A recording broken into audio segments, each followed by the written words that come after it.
Broadcasting live from the Business Radio X studios in Phoenix, Arizona, it's time for Phoenix Business Radio, spotlighting the city's best businesses and the people who lead them.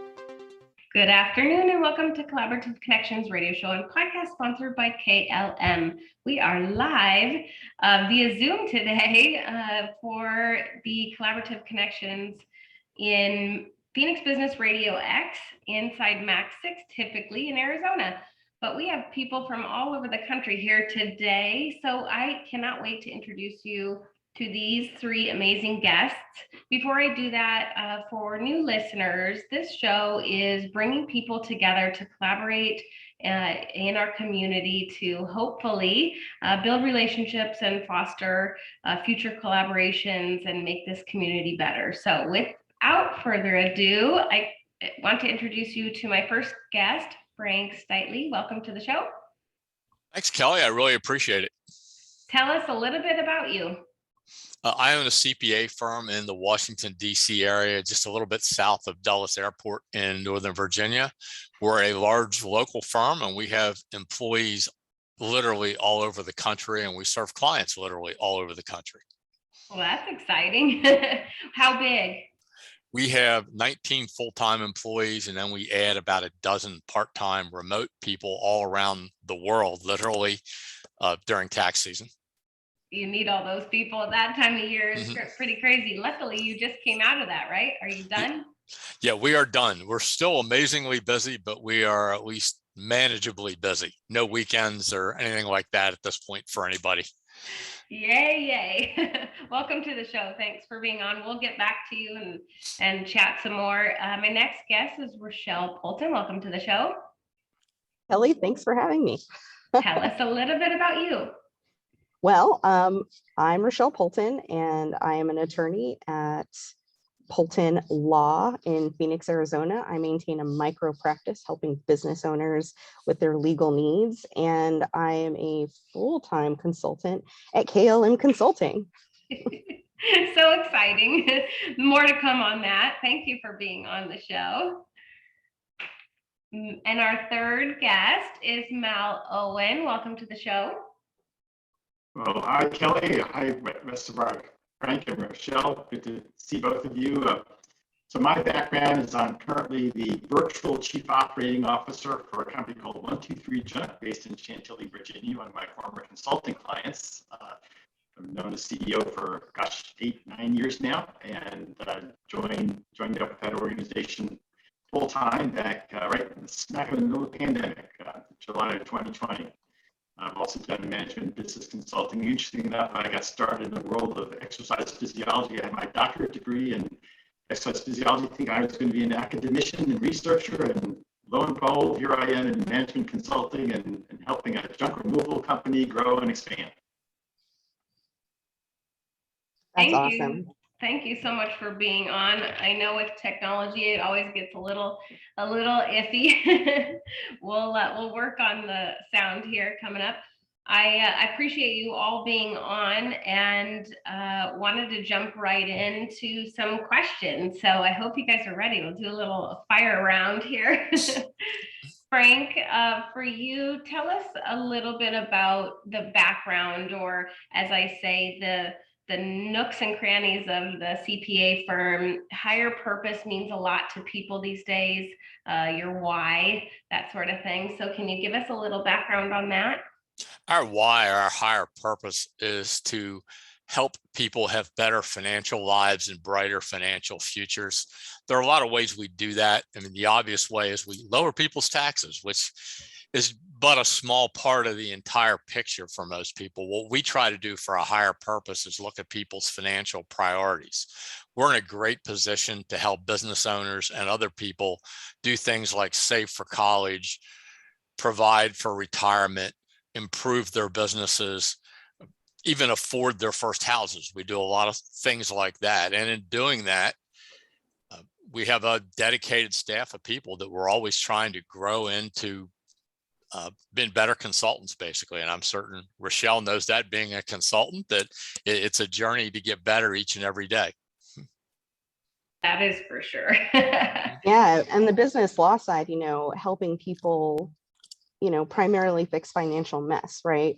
And we both know that when a new business is new, trying to figure out how to make money but pay less taxes. But then when it comes to acquiring assets, you need a CPA to help you do that planning. And it sounds like that's really what you're doing, is taking that business owner to the goal line.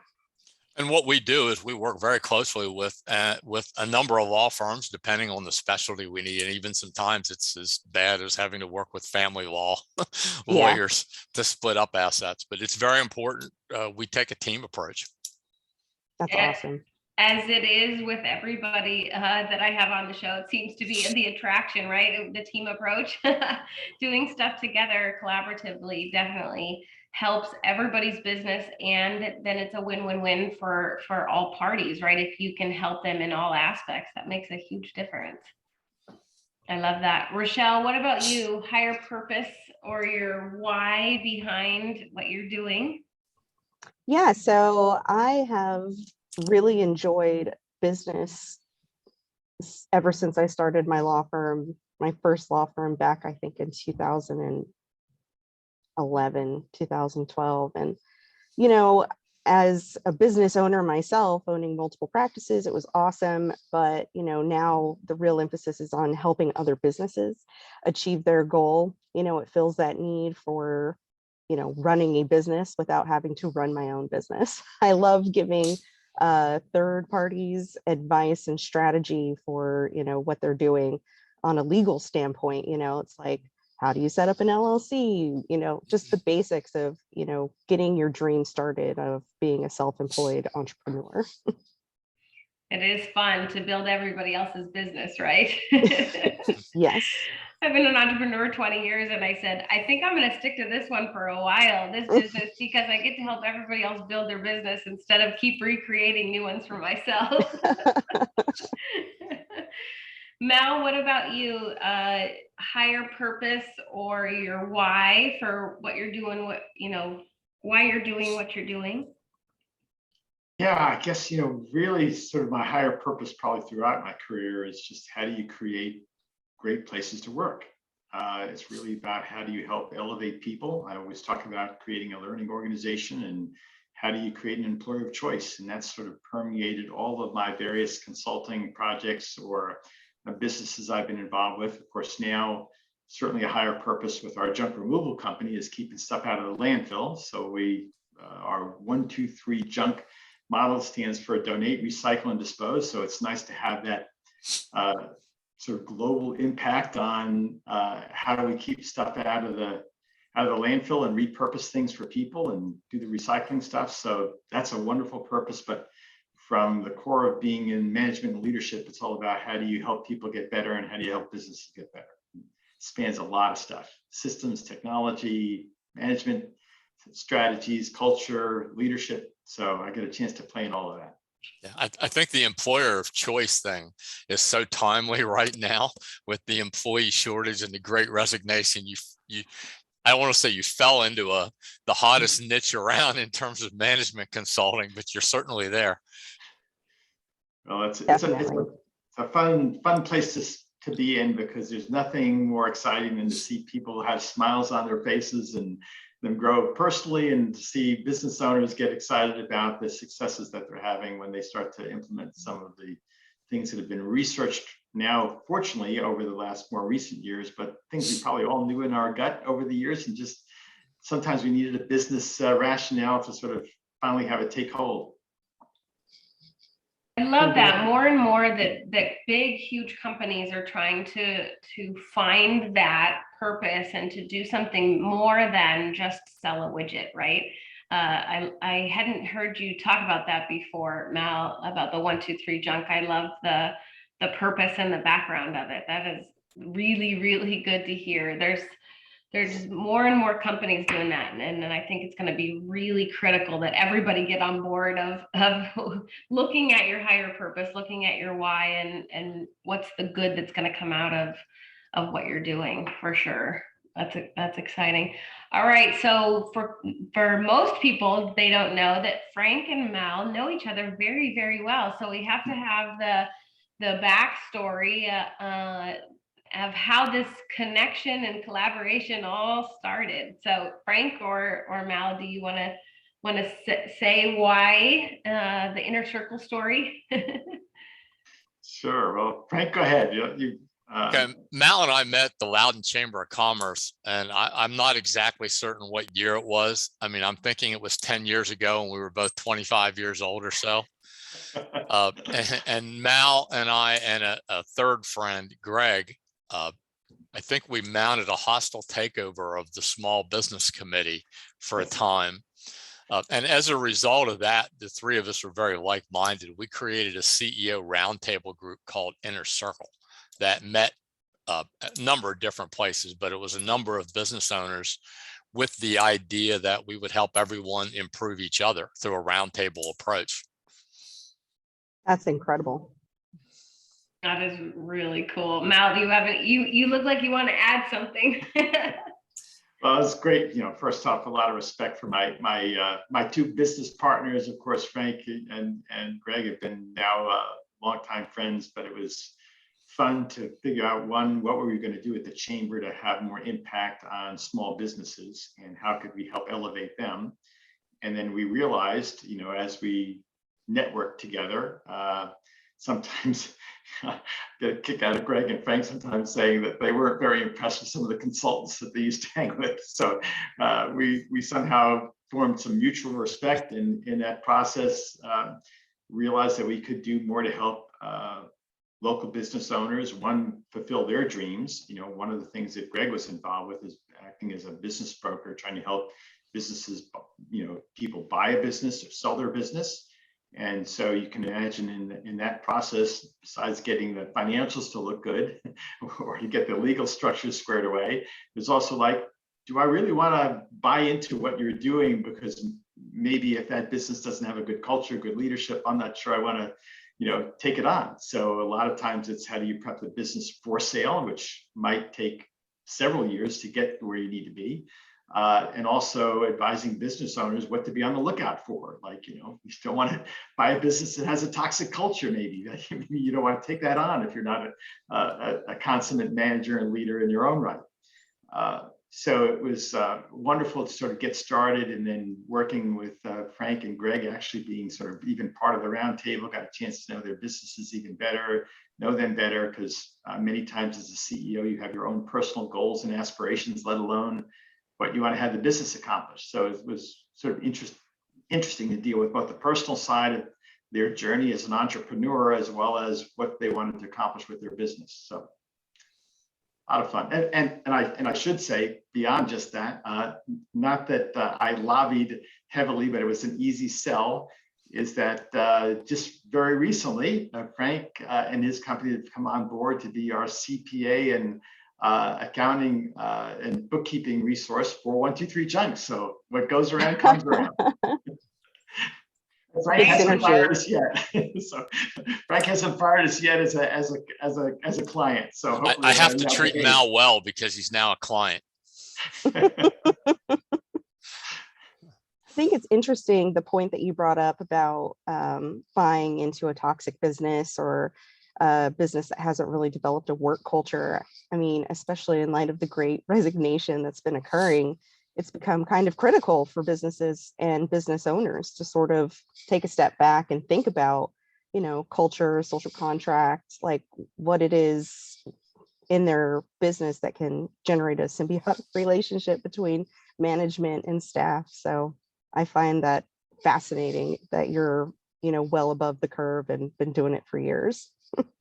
I think one of the interesting parts that I got out of Inner Circle was just how much the people in the roundtable, almost everybody, including my own business, we were all in sort of an existential crisis to an extent, trying to find our why and how do you move forward from where you are to where you want to be. And that's one of the things I think Mal's great at doing is I always say that my first impression is to run through the brick wall. And Mal a lot of times will say, hey, you could maybe step around the brick wall just this once. That is great. I love that analogy.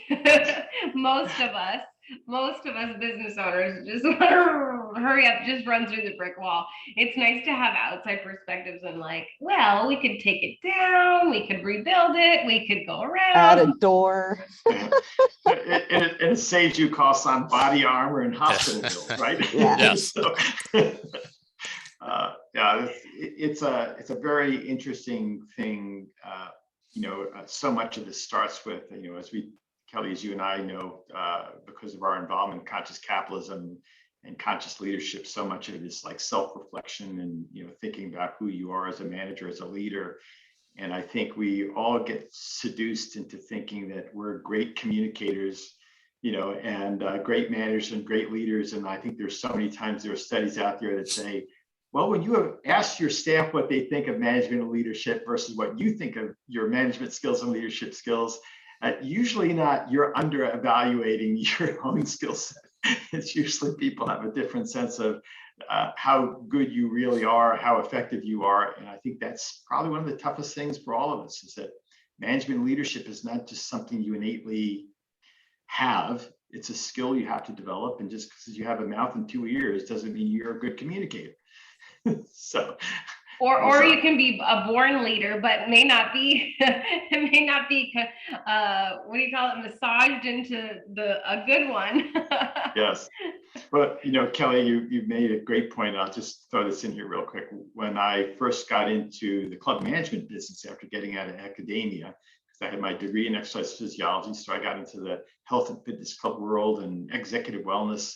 I had a VP of HR who was on our advisory board, and he gave me this wonderful piece of wisdom at one point, was, now we have to take you from being unconsciously competent to consciously competent, which is, you're doing a lot of stuff, but do you really know the things that are really effective? And how do you fine tune those things once you know where you're getting the most value for your efforts? And that was a really interesting thing. It's like, just like in sports, right? You got to learn how to use the right muscles in the right sequence to have a refined movement, not just flailing about, right? That's right. Well, and you talk about that, it's the same in Conscious Capitalism. So Mal and I are in Conscious Capitalism Arizona together, and they really, people talk about being unconscious conscious capitalist, right? So that's what I was, is you know that you're doing the right thing. You live up to these certain standards, you have good morals and ethics, and then somebody says, oh, there's words behind, there's definitions and words behind that. And so that was really cool to figure out, oh yeah, I am a conscious capitalist, to be able to align with people who all want the same thing. We all want win-win-win. We all live with our higher purpose. And so I think it was cool to have that enlightenment of, oh yeah, okay, yes, I am doing the right things. I am living by these tenets that they call them in conscious capitalism. Oh, okay. And then now I have found my tribe, of like-minded people that are the same. So I love that.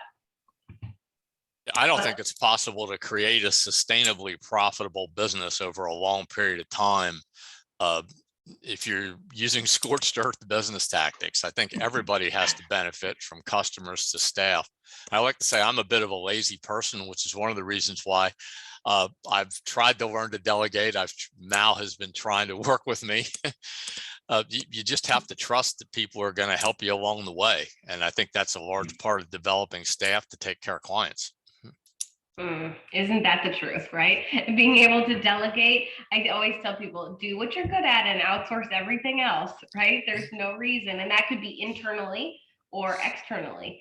There's no reason to do all the things that you hate doing as a business owner, right, Frank? You might as well hire somebody to help you. And, it always helps to surround yourself with professionals, because you don't know what you need until you've forgotten to do it.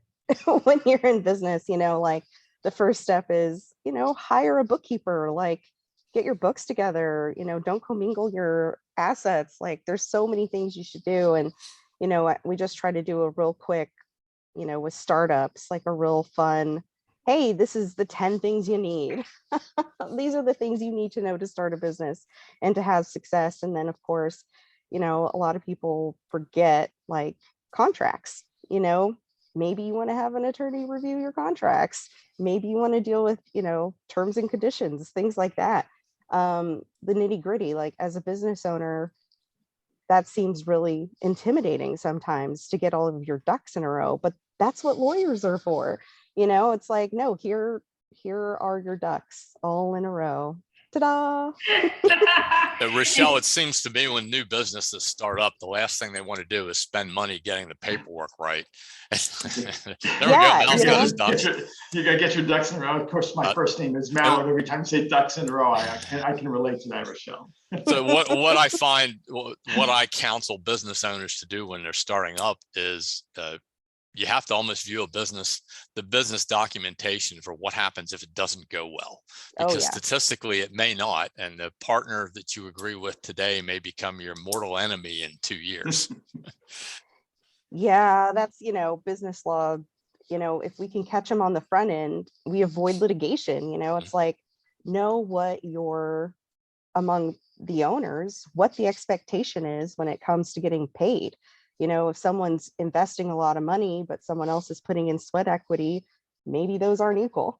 And it's easy to agree when the business isn't worth anything. But if the business goes great in 5 years, then all of a sudden nobody remembers any of the conversations they had on day one. Just write it down. I'll take a napkin. Formalize it when you're ready. I love that. Take a napkin.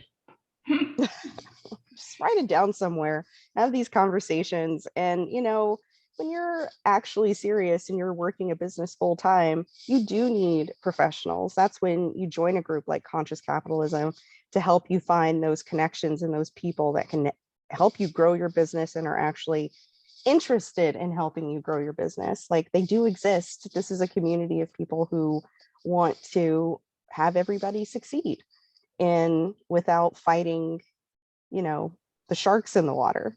Just don't be a shark, be a dolphin. Be a dolphin. I love that. You were going to say something, Mal? Yeah, well, first off, Rochelle, I couldn't agree more. Know where your limitations are and find expertise and leverage that instead of trying to reinvent the wheel, right? Sometimes we don't realize when we need to reach out for help and quality help. But, you know, coming back to Frank's point about the idea of delegation, you know, as leaders, sometimes you get focused on delegation, if for no other reason. You only have so much time in the day, and you got to learn to offload some of that so you don't dig your own grave too soon, right? But the other piece of delegation, I think it comes back to the great resignation, great migration, is that I'm now actually working in a very blue collar environment. You know, I've got young guys that, you know, to call them professional, they're early stages in their professional or career journey. They need a lot of help and support, and they want to grow and they want to learn. And so much of what we're seeing right now is people being given an opportunity to learn and grow and develop. And so delegation is one way to give people an opportunity to grow and develop. And while you're happy to offload that workload, the other piece is, if you're willing to spend a little bit of time and train that person, that may be the reason they're going to stick around, because they're going to say, you know, Frank's such a great guy to work for because he keeps on giving me things to do, but I learn and I grow and I feel like I'm progressing in my career because I'm part of his organization and he spends the time with me. And I think we don't think enough about that. We hire human beings. They're not robots. They're not just taskmasters. They have goals and aspirations. And if we treat them appropriately, they'll stick with us longer. I always say there's somebody down the road that'll always pay your employees 50 cents more an hour. Guarantee you. Somebody's got a little bit deeper pockets. But what do you do to create that environment where they want to stick around? And many times it's how you treat them, how you help them grow, how you help them develop. And that not only keeps them around longer, most likely they're going to perform better. So what's the harm? I think that builds into the become an employer of choice, which is critically important for a small business, because we can't compete with large businesses when it comes to compensation and benefits. We have to be a place that has some kind of meaning to it besides just showing up to an office and sitting there for 8 hours a day. We do. Yeah. And I like your perspective, sorry, Rochelle, about for those of us who think we need to do it all as a business owner, to think of it instead of, oh geez, I need to offload this stuff, you know, so that I have enough time in the day, but thinking of it as, oh, I'm giving these professionals the ability to grow in their leadership, to grow as a professional. I like that, to describe it that way. So you can choose either one, right? You can either offload because you don't have enough time in the day, or you can offload to give others opportunity to learn the stuff that you already know how to do. I think that, you know, on Mal's part, that real critical component of successful growth comes from training. You know, a lot of employers will simply give someone something to do and expect them to kind of figure it out. And it's like, it's got to kind of be the other way around. It takes a little bit more effort to write, you know, an SOP, but now it's done. And, you know, you're giving these people the opportunities to succeed at the tasks that you're giving them, as well as growing personally and professionally. And I know people hate writing SOPs, but it's like my jam. I know when she said she could help me with that for clients, I was like, yes, you get to do that piece. That's great. All right. So we talk about collaborating, we talk about outsourcing, we talk about hiring these people to help us, CPAs, attorneys, consultants like you, Mal, that can help us. But people, I think, get scared that it's too expensive, right? They think, oh man, I can't afford that. And I'll go around, Frank, I'll start with you.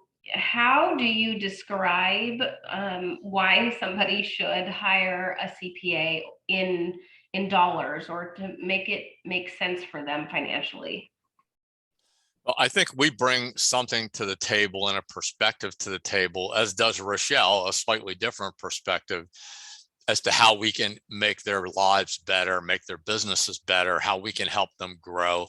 It may be true that if they're going to be $100,000 revenue business and that's all they're ever going to be, it's quite possible that we aren't the right solution for them. And in that case, it's okay for us to part as friends and say, okay, we're maybe not the right solution for you guys now, but if they want to grow, they've got to have a team of advisors because at the top, it's difficult in that you don't necessarily, if you're a sole owner, have somebody you can bounce ideas off of. I'm fortunate I have a couple of partners, and I have Mal, and I have some friends I can do that with, but a lot of small business owners are essentially alone. And if they don't have a team to advise them in a lot of areas where they're obviously not experts, they're going to fail in a big hurry. That is for sure. Absolutely. It's important to have, and not just one advisor. I like how you said advisors, right? There needs to be a CPA, there needs to be the business consultant, there has to be the attorney, and all the different pieces, coaching, right? Coaches and consultants to help them grow. And like you said, the more people want to grow, that you can help them do that is important for them to understand. So I like that. All right, Rochelle. So how expensive is it for a business law attorney? Well, it depends on what you need, right? Like that's the lawyerly answer. So, you know, for someone who's just starting out and like wanting to form their own LLC, they're not starting an S Corp, it's a sole member, you don't need a lawyer. You need advice from a lawyer. Like you just need a free consult. Most law firms offer them, like Poulton Law. And, you know, it's just a quick 20-minute conversation. What are you trying to do? What do you need? How can we help you get started? But, you know, if you're acquiring land and a building and you're going to be dealing with zoning codes, well, that's going to be expensive. Like that's, you know, it just depends. Like where you are in your business is really going to dictate the level of service that you need. Whereas an attorney who's also providing business consulting in addition to business law, you're really looking at a strategy for how to make revenue and how to like optimize your practice or whatever it is that you're doing. So it's a little bit different depending on the type of lawyer that you're seeking. I just happen to do both. Which is a good combo for me.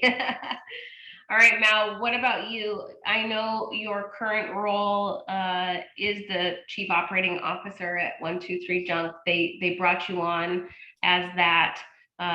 Tell us why a company would bring on an outsider consultant to fill that sort of role, and or would it be better, depending on the business and where they're at, to just hire outside and stick to the outside consultants, right? When should somebody bring in a chief marketing officer or a chief operating officer, as opposed to hiring KLM to do just the consulting piece of it? I love this Sure. question. Yeah, well, and so I'll start with that because I want to come back to the cost piece as well. You know, I have a very direct and personal example of that with 123 Junk, where I met the CEO, Colin Wheeler, you know, as I said, probably now 10 years ago, because I keep on saying 8, but that was when I first started with him. So, but probably 10 years ago. And that's when I was heading up our management consulting practice for a boutique, you know, equivalent to like an ADP, providing health insurance, commercial insurance, employee benefits, HR, outsourced HR services or supporting HR services. And I did several multi-month consulting projects with him over the years that I hope had a difference, had an impact. We certainly got to know each other better. I got to know the company better, but he finally got to the point of saying, Mal, I'm stuck. You know, I really want to grow the company. And not that he hit his capabilities limit, but I think he realized he needed help. And so that's when he said, Mal, are you willing to, maybe this might be your last LinkedIn entry? I said, do you really want to, all the things you've done in your life, do you want to have your last LinkedIn entry being that you work for a junk removal company? And I said, look, it's not about the type of business, it's about having the impact in the business and what I can do. And I'm having an amazing time because we are so aligned in our values and our principles and what we want to accomplish that I mean, I've told people I'm having the most fun I've ever had in the work at work, because feeling empowered to work on the things that I want to work on. So, because for me personally, there was a difference between lobbing ideas over the fence and hoping somebody would take them and run with them, versus to being inside and actually saying, I can run with this project and make sure we implement it. So that's me personally as the consultant / employee. As the employer, it's always a function of, if you have somebody internal, they get to know your culture, they get to understand what the issues are. You have the benefit of someone who's with you full time working through that. The challenge is always the cost differential. You know, are you big enough and have enough issues that you can keep a full-time attorney on board because of all the legal stuff you're doing? Well, large companies can afford to do that. Small companies can't, but they want the expertise of somebody like Rochelle, because they can't play part-time lawyers. They don't have it. You know, they can grab a book, you know, on the shelf, but probably that's not the wisest thing to do. It's just please don't do that. Don't do that, right? And that's the other thing that I wanted to just point out. You know, when it comes to like the expense of things and having consultants. When I started my company eBright back in 2000, and that was an online learning consultancy, and that was about helping HR professionals and training development professionals get into the world of doing what we're doing right now, like a virtual session, having virtual classrooms and online learning. Oh my gosh, you would have thought that was going to be the death knell of their careers, and they just had no patience for me coming around with my laptop showing them how they could get into a meeting like this and all the cool stuff they could do. And my example that I would give to them is, I said, you know what, why do we need colleges and universities? We don't need colleges and universities. I got all the books right behind me about what I need to learn, right? But why do you have colleges and universities or courses or whatever? Is because sometimes the person who's in the know has to make it relevant to you. They have to help you understand it. They have to help you work through it. And so you can read all the books in the world, doesn't mean that you're going to go out and practice that. It's like, how do you build a habit? How many of us have, you know, again, in the world of health and fitness, all I have to do is have a conversation once with Rochelle about, if you exercise more and you eat less, you'll lose weight. So why isn't everybody slim and trim and there's no obesity in this world?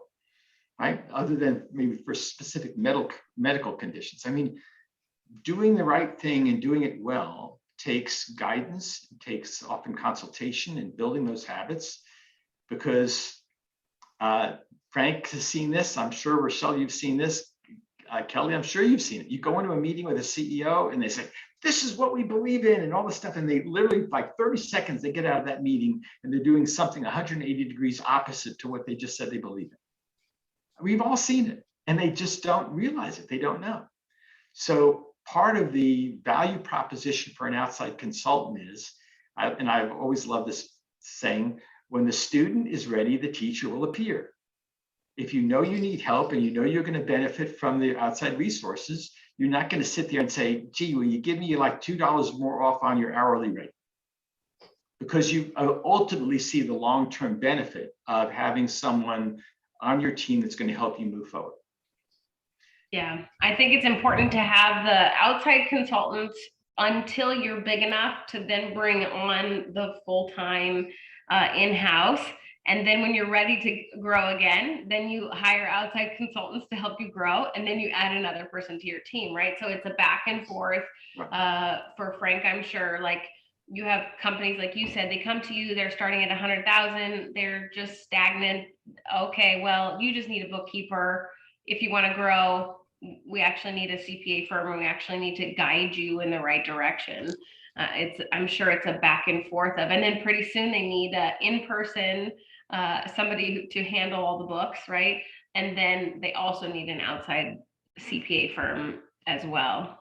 We have a division that becomes someone's accounting department when they reach a level to where they need that.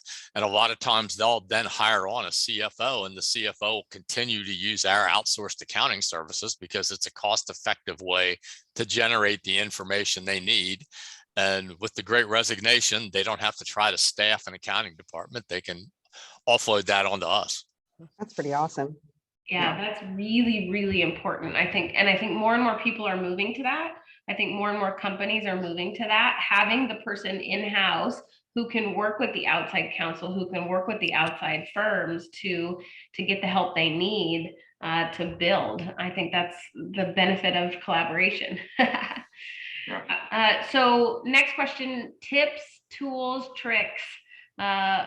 Frank, as a business owner, a lot of our listeners are entrepreneurs and business owners. Any tips and tricks that you can offer others who are struggling or overwhelmed in business ownership that you've learned along the way? One of the big things I've learned in the CPA business is I love to go to conferences and sit at round tables with other firms. And a lot of times I'll sit at a round table of firms that are a size above us, because that's where we're headed. I want to see what they're doing and what their suggestions are, so that, again, I don't have to run through every brick wall. Maybe I can use someone else's experience. I love that. Yep. Look, get the advice from others in your industry, but one step ahead of you or one step above you. That is really good advice. All right, Rochelle, you're up. Tips, tricks as a business owner for business owners.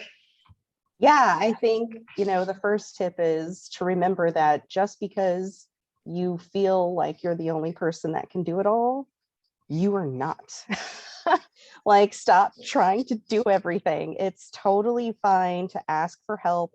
And it's really important to surround yourself with other people in your shoes. So that's a good opportunity to start networking, start meeting other business owners, because you guys will inevitably, naturally start just talking about your businesses. And that's where you learn the most about how to run your business and how to optimize. And then you can start, talking to all of us pros. That's right. That's a good thing. That's why we serve as a business owner's duplicate. People say, I need to duplicate myself. I don't know why. I can't do this all by myself. I mean, that's the reason I started the business, because people need other people that can think like them as a business owner, right? And do all the things that I said, I wished I had all these people that, could do all these things and when they needed it. And so I was like, oh, good, that's my next business. I'll just do that for everybody else. Good advice. Mal, what about you? Somebody, you've been a business owner and you've consulted a lot of business owners, and it sounds like you do some of that with Frank. Tell us a little bit about maybe some tips that you would give business owners who are trying to be conscious, who are trying to be emotionally, follow the emotional intelligence piece that you talk about? Yeah. Well, my first reaction when I heard your question was that many times business owners don't spend enough time working on the business. They're too busy working in the business, right? That whole, with the Eisenhower Matrix. Those of you that may be familiar with it, I'm not trying to be too academic here, but things, the quadrants of things that are most important versus things that are most urgent, and the place where you want to spend the most time if you're an effective manager and leader is the things that are most important and not urgent, because that means you're in the planning phase, right? Think you don't have to.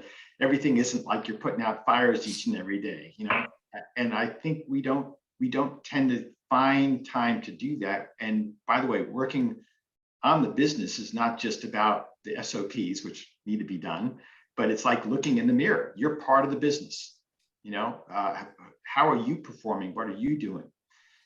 And I've always talked about the idea of how do we get 1% better each and every day.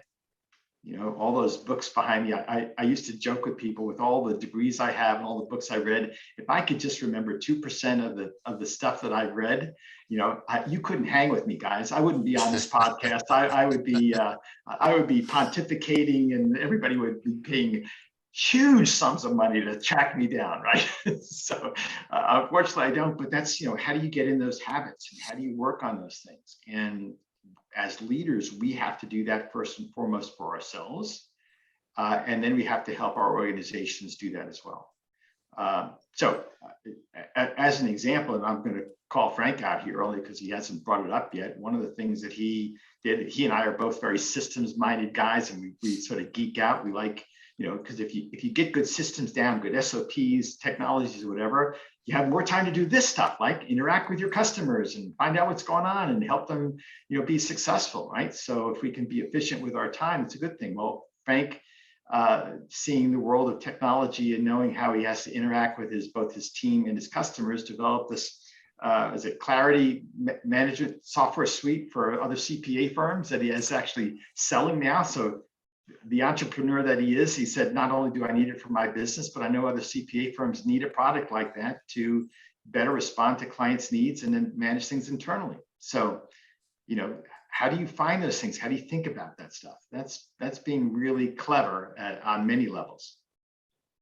And it's helpful to get outside perspective on that. Like when I used to do consumer rights law. So I had like bankruptcy, debt settlement, and credit repair type clients who needed restoration and litigation.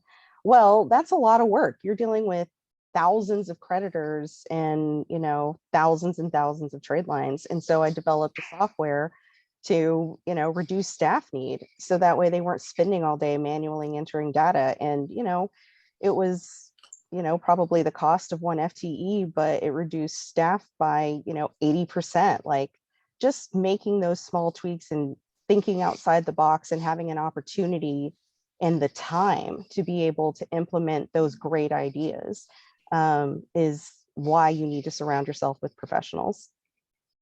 I think getting back to the higher purpose, we created Clarity Practice Management because we knew we needed a better way to collaborate with staff and clients around the country and the world. So we naturally thought that other CPA firms and accounting firms were going to need the same sort of thing in the 21st century. So that's why we headed in that direction. That's exciting. Tell us what it is. It is a practice management suite for accountants that enables project management internally at the firm, as well as it allows the firm and all the staff members to collaborate with each other, as well as with clients across time zones, geography, time. It's an effective way of communicating. And I think everybody knows in the world today, nobody wants to answer their cell phone anymore. So you have to find some ways to communicate in a safe environment behind a firewall. And that's what we created with Clarity. That's awesome. That sounds incredible. It's so incredible to hear I think that, to your point, Mal, if business owners get stuck in working in the business all the time, there is no opportunities to think of these things that Frank and Rochelle created for a need. You're fulfilling your need, but you're also helping other firms fulfill their need. What a cool thing. And if you didn't have time to do that because you're so in your business all the time, the world wouldn't get better, right? More efficient. The fun stuff is working on the business for me. After the first 10,000 tax returns, the thrill is sort of gone. I think after the first tax return, my thrill would be gone. Taxes seem such a boring thing, but we have to ask anyways. From a business owner's perspective, Frank, is there any tax tip you want to leave the audience with from a business owner's perspective? One of the biggest tax tips is don't spend too much time obsessing about taxes. I tell people spend 80% of your time growing a healthy business, spend 20% of your time on taxes, and let us handle that for you. Good advice. Good advice. Good. I love that. Rochelle, any law can be, another one that's all boring but everybody needs to know. Any law tips you can think of you want to throw out there? Yes, it's about, business cards and business checking accounts. Like, I see so many times where a business forms and they start to make real money, but they're all operating under their own name. Like they use their personal debit card, they're commingling those funds. And I know it may be inconvenient, but it pays in spades to keep your business expenses out of your business account and pay yourself from your business. Maybe I'm sure Frank can help with that solution, but it's really important to not commingle early on, especially when things go bad. When you start a business and if it doesn't work out, you don't want to be personally on the hook for all those debts. That's why you should have formed an LLC and done all of those steps to protect yourself. So no commingling, have an LLC. Those are my tips. That is really, really important steps that we think are, or I think that's just a normal part of the process, right?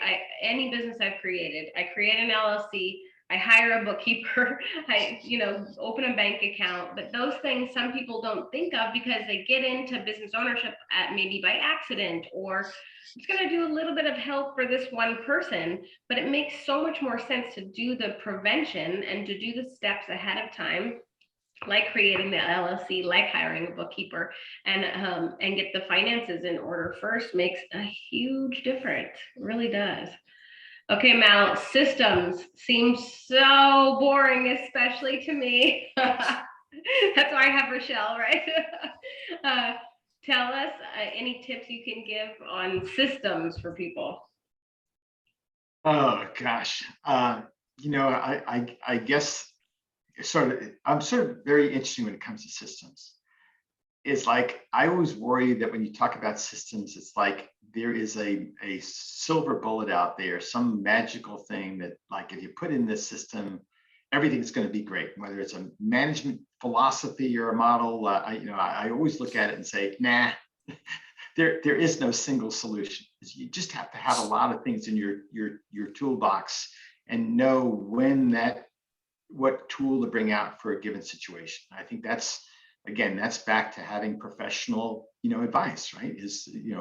Anybody can pull out one book and whoever the latest strategy is or whatever the technology is saying, oh, that's the be all end all. And I'm going, every time I look at that, I always figure it out. I immediately go the other direction, there is no one thing.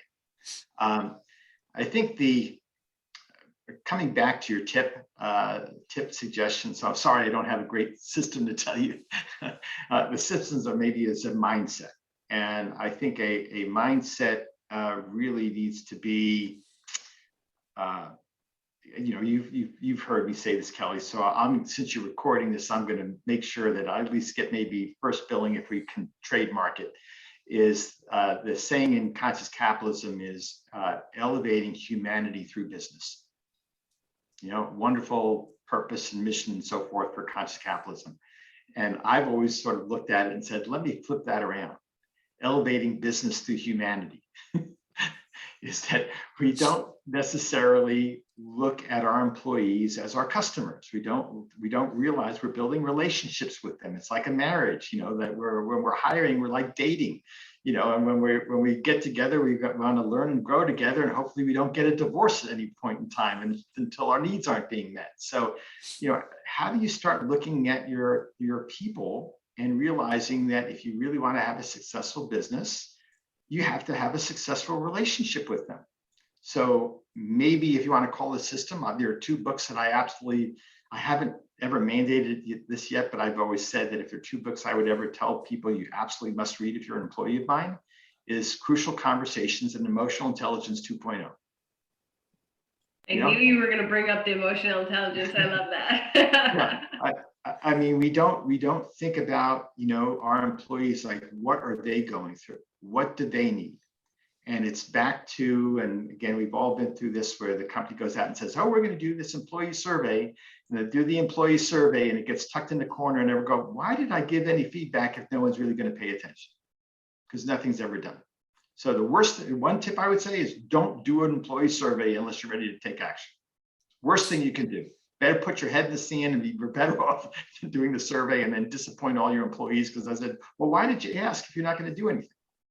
So I think there's, fortunately, the one good thing now, and a book I even recommend to Frank and his team, it's a book that just came out from Gallup called It's the Manager.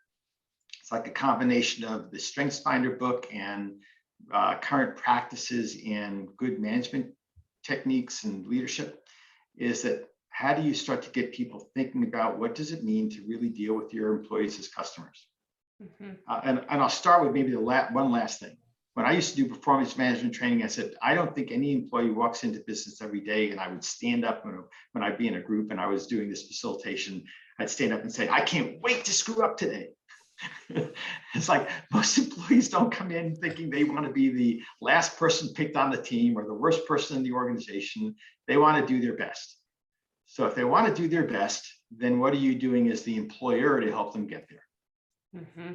Yeah, it's a lesson that I didn't learn until my fourth business, but I've learned now, and especially with the conscious capitalism tenet of your stakeholders. So everybody's a stakeholder in your business, right? Who are you? Define your stakeholders, and one of your stakeholders is your employees, and they should be treated exactly as you would treat your clients.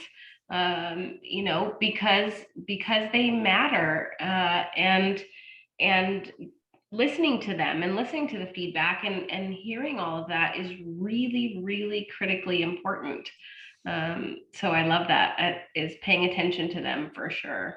I think it's also incredibly satisfying to watch people come in and what they develop into, the person they develop into, the capabilities.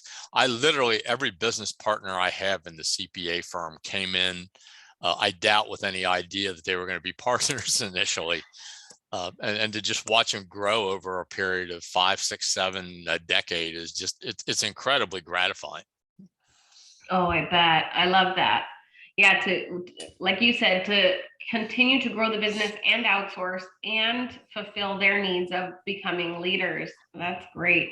Can you believe we've been talking for almost an hour already? Yeah. It goes by so fast. Before we leave, I'll have everybody tell the audience where they can find you for more CPA advice, law advice, business consulting, emotional intelligence, all the things. Frank, I'll start with you. The easy way to find Steightly Karstetter CPAs is on the World Wide Web, www.skcpas.com. You can contact us from there, and I guarantee you will respond in 24 hours. Oh, I love that. That's a good plug for you. Thank you so much for being on the show with us today. Rochelle, what about you? Yeah, we are also online at pnlaw.pro, or you can just Google Poulton Law or Google me, Rochelle Poulton, and you'll find me. Thank you. Mal, what about you? Well, certainly you can hit the www.123junk.com. Of course, that's my Virginia organization I'm with now. I would also say those of you that are out there that are listening and you want to mention that you heard about me on the podcast today, reach out to me through LinkedIn. I'll give you a chance to see a little bit of my background as well. And that's a good place to reach me as well. We can connect on LinkedIn and go from there. And Mallard Owen, and I think you have Mal too. Does it come up both ways? I think it does, because always people wonder about, what's my nickname or whatever. And of course, mal in French is bad. So hopefully I'm not a bad resource for you. So not at all. I love all your advice.